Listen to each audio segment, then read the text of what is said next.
Welcome, welcome, welcome. This is Peter Winnick. I'm the founder and CEO at Thought Leadership Leverage, and you're joining us on the podcast, which is Leveraging Thought Leadership. Today, my guest is Mike McFall. Mike is co-CEO of Big B Coffee, which is the third largest coffee franchise in the U.S. He's the author of an original book entitled Grind, which is a practical guide to starting a new business that skips past the MBA and goes right to the nuts and bolts. And without further ado, let's just dive in. Hey, how are you today, Mike? Doing great. It's cold here, but I'm a Nordic creature. I enjoy it. Hey, we'll have another cup of coffee. I think you know where to get that from. Don't worry, got plenty of that. There you go. So books like yours, and I'll tell you the category I'm putting that in, meaning they come from, real life experience, are always really interesting to me because you've got, academics that write books that are very theory-based, consultants that write books that are based on methodology. But your, Grind is obviously based on the Big B story. So maybe tell us what the origin story is. Well, I think the interesting / sexy part of my origin story is that I started as a minimum wage barista in our first store. And I worked for my partner. Well, and that's when minimum wage wasn't $40 an hour. We were, I think I was billing at about $5.25 at that point, Yeah, exactly. It's a different, exactly. In 1990, that would have been 1996. And so, I started there and really, frankly, fell in love with the business, meaning I loved showing up to a coffee shop and working. And it's the rare job that you can have where you actually get to make people happy. People walk in the coffee shop and, you treat them in a certain way and you deliver a product and people genuinely walk out happier than when they came in. And so when my partner approached me about taking more responsibility, maybe becoming a manager in the business, I was on my way back to graduate school at that point. And so, I politely turned him down or said I wasn't interested, but we ended up having a conversation, kind of a interview of sorts. And what that turned into was a 4-hour walk around East Lansing, around the campus at Michigan State University.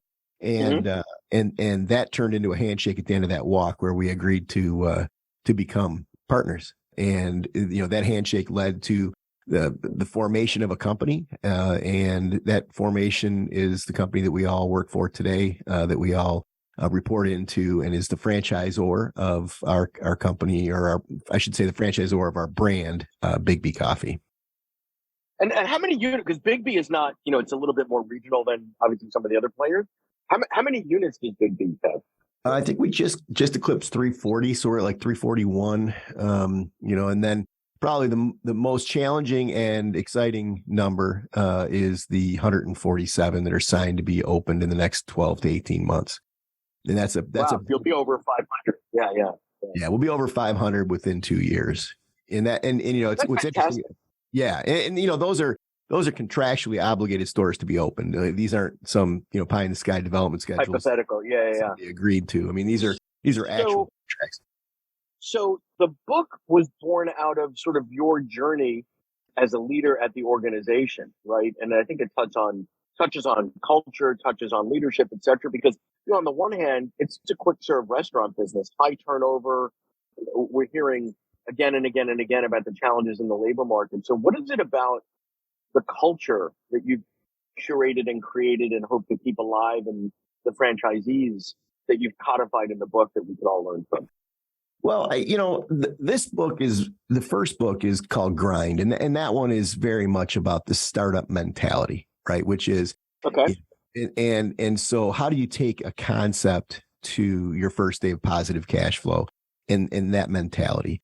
What you're talking about though is actually, the premise of my second book, which comes out in May of this year, and that it's called Grow. So the first book is Grind, and the second book is Grow. And that one is about what we need to do as leaders in order to build environments that take on the challenges of the day, which is making sure that our teams are healthy and that our people are healthy and that our people want to show up to work and they do show up to work and they're in a good space when they do, right? And that's the challenge of leadership.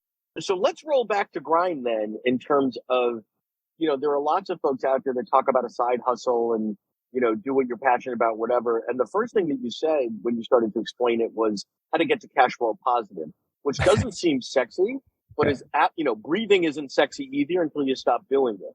So talk about that. Well, I love the correlation between breathing and cash flow. Well, it's true. I mean, as a business, exactly. right? Like, Yeah. you don't think about it until there's none left, whether it's cash or breath, right? Yeah. Well, so what I've done is, I've spent the last 27 years of my life assisting other people in opening businesses. And, I've lived it with them. And, we used to do a 45-day call post-opening and go through and review where they were and how they were doing. And, there's certain people, certain mentalities, certain approaches that I've seen work. And then there's, some that I've seen not work. And so what I wanted to do is really capture the mentality of the people that are able to start a business and make it flourish. And that's what I try to do in Grind. And the revenue generation to me is the guiding principle. You have to sell. And if you're scared of selling. Well, and I think a lot of where I was going to go, I'm sorry to interrupt you there, is that a lot of books that are entrepreneurial, they sort of skip that part. Yeah, well, I know they do. Like it's all about, like if you like to make ceramic bowls, go make ceramic bowls and put them on Etsy. But the whole point is, if you can't sell it in market and get an actual product or service in the actual hands of a paying customer, you're done. It's lights out. There is I don't want to say a dark side to being an entrepreneur, but I think there's this fantasy that's portrayed often in not just the media, but books and things like that, where I think you need a solid dose of reality. Like without that, Yeah, I call it the myth of the $1 million idea. Everybody thinks that they just have to come up with the idea. And then that the idea will be so good that the marketplace will accept it and buy a bajillion of these things. The next thing you know, you're doing an IPO and you're rich, right? And that is the farthest thing from the truth. It is about having a mentality of how you can put a product in a marketplace and iterate enough to get the consumer to pay attention to that product and understand the value of that product and then buy a lot of that product. And that product, by the way, you have to have a basic, and this is where a good franchise war comes in, has to have a great model in terms of margin, profitability, scale, consistency, quality, etc. Right? So oftentimes people have a great product and then they try to get it to market. And you're like, it's not a great product because you're selling something. You would have to sell that at $50 and your competitors are selling it at $10. So therefore, it's just never going to be. Yeah. And so I really spend a lot of time in the book on selling. I spend a lot of time in the book on doing due diligence on yourself as the entrepreneur. You are the number one ingredient to the success of your business, period. And you need to spend time doing due diligence on you, understanding your strengths, your weaknesses, understanding how you're going to be powerful in the business and how you're going to be a detriment to the business. And then you need to supplement your weaknesses and then leverage your strengths. And so that's chapter 1, right? Which is that to me, people do not give it enough credence that the entrepreneur, the individual person, is incredibly powerful to the success of the business. And then I go into, and then the title of chapter 2 is sell more shit. Like just sell more shit. Like, you want to be an entrepreneur? Sell more shit. They asked Calvin Klein, they said, hey, what kind of plan did you have in place? And, did you do a lot of research and, all this stuff about this traditional thinking about how to start a business? And he goes, no, we just sold a lot of coats. And that was the formation of Calvin Klein, right? Like they had those, Calvin Klein, they had a name for them, those coats that they sold, and they sold 1 billion of them. And he's like, we sold coats. Like that's all we did is we sold coats. And then it turned into Calvin Klein. But so, to me, the entrepreneurial, what you need to do to be a strong entrepreneur is figure out how to sell a lot of a product. Love it. If you're enjoying this episode of Thought Leadership Leverage, please make sure to subscribe. If you'd like to help spread the word about our podcast, please leave a 5-star review at ratethis.com/LTL and share it with your friends. We're available on Apple Podcasts and on all major listening apps, as well as at thoughtleadershipleverage.com/podcasts. So on that note, let's think about this in a parallel path of, this is your journey as a thought leader. Some would argue that's a different type of entrepreneurial venture in terms of books and all that. What has your experience been like, and what have you learned in this process of not just writing a book, but marketing it, getting it out there? Give us a sort of a download on what that experience has been like. Different than coffee, right? Well, Coffee's what easy to I'll sell. tell We you. all wake up in the morning and need it. Yeah, I tell my kids this. I tell it's like nobody gives a shit what you got to say, right? Nobody cares. Period. Full stop. Right. And it's like, but that doesn't stop me from doing it because I really, it's cathartic for me. One, I really love the process of really trying to think through. And this book was written as a manual for my prospective franchisees and my current franchisees, right? So it was really So written for stay them. there for one moment, though, because I don't think most people, when they talk about the book process, are talking external, right? But I love the fact that you mentioned sort of the cathartic piece, because it's actually a forcing mechanism to get you to get really tight and really clear on your thinking, because you knew everything that you knew before you wrote this book.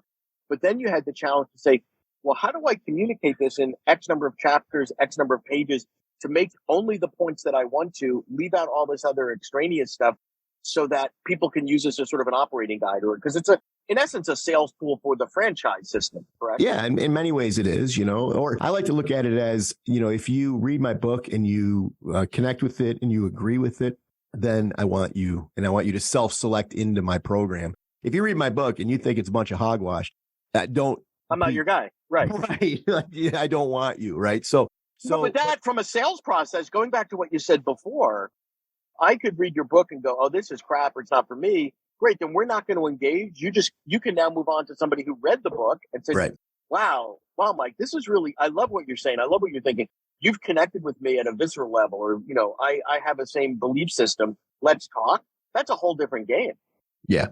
Yeah. And then the cathartic piece. Yeah, you're right. I mean, anybody who's written a book knows how it's really a challenge to figure out what to say and how to say it.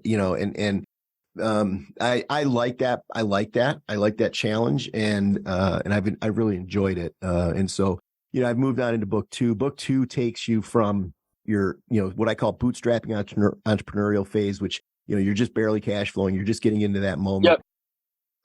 All the way through to sustainability, which I define as the leader, the entrepreneur could get trucked by a bus tomorrow and the business will continue to thrive. And so it's this arc, right? You have to become a really strong leader within the organization. And then you have to then turn yourself into irrelevant in the organization.